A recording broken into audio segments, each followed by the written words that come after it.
ભાષા તો છે જ. હનુમાન દાદાને જોઈ લેજો.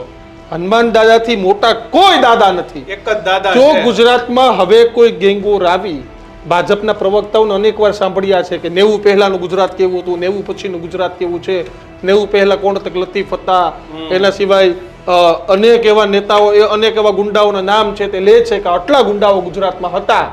અને 90 પછીની પરિસ્થિતિ જોઈ લો, 95 પછીનું ગુજરાત કે પહેલાનું કેવું હતું, 95 પછીનું ગુજરાત કેવું છે. તમને અત્યારે મજા આવશે કે તમારો દીકરો લાકડી રાખી અને ગામમાં ગાડીમાં સિમ્બોલ સાથે ફરતો હશે. તમને એનો આનંદ થશે કે જો મારો દીકરો, એમાં મજા નથી જરાય.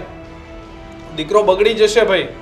આ બધા જે ગેંગમાં તમે છોકરાઓને મોકલો છો, પ્રોફેશનલી ધંધો જે ચાલે છે કે ભાઈ આ રીતે છોકરાઓને તૈયાર કરવાના અને પછી અમદાવાદ ગાંધીનગર આ વખતે હર્ષભાઈને કહેવું છે, હર્ષભાઈ કહ્યું કે કાયદામાં, તો હર્ષભાઈ આ વખતે એવો દાખલો બેસાડજો, એવો દાખલો બેસાડજો કે આ લોકો ખરેખર કાયદામાં જ રહીએ.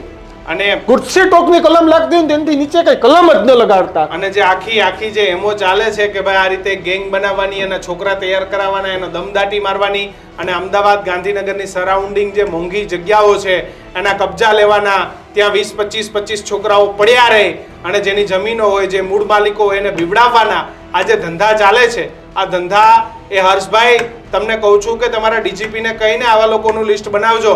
જે કબજા લેવાના ધંધા કરે છે ને એનું લિસ્ટ બનાવજો ભાઈ. અને ઇન્સ્ટાગ્રામ જોવો ને, ઇન્સ્ટાગ્રામ, અને એના તો ઇન્સ્ટાગ્રામ ઉપરથી ખબર પડી જાય કે લાકડીઓ લઈને જાય, કબજા લેવા જાય, પછી કોકને મારે એની રીલ્સ બનાવે. હા, કોકને મારે એની રીલ્સ બનાવે.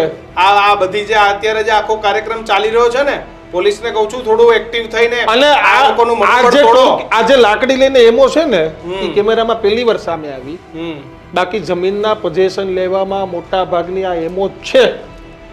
તમે જીવતા જાગતા ઉદાહરણ જોયા છે કે અમદાવાદ અને ગાંધીનગરમાં જમીનના પોઝેશન લેવા માટે આ જ રીતે લાકડીના ધાડા ઉતરે છે. ક્યાંક પછી અંદરખાને પોલીસના ચોક્કસ લોકો એ પાછા એમની સાથે મિલીભગતમાં હોય.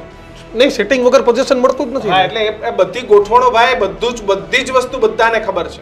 ત્યારે જ ન્યૂઝરૂમ ગુજરાતની યુટ્યુબ ચેનલને સબસ્ક્રાઇબ કરો અને ઇન્સ્ટાગ્રામ અને ફેસબુક પર ફોલો કરો. અપડેટ રહો, સત્યની સાથે રહો.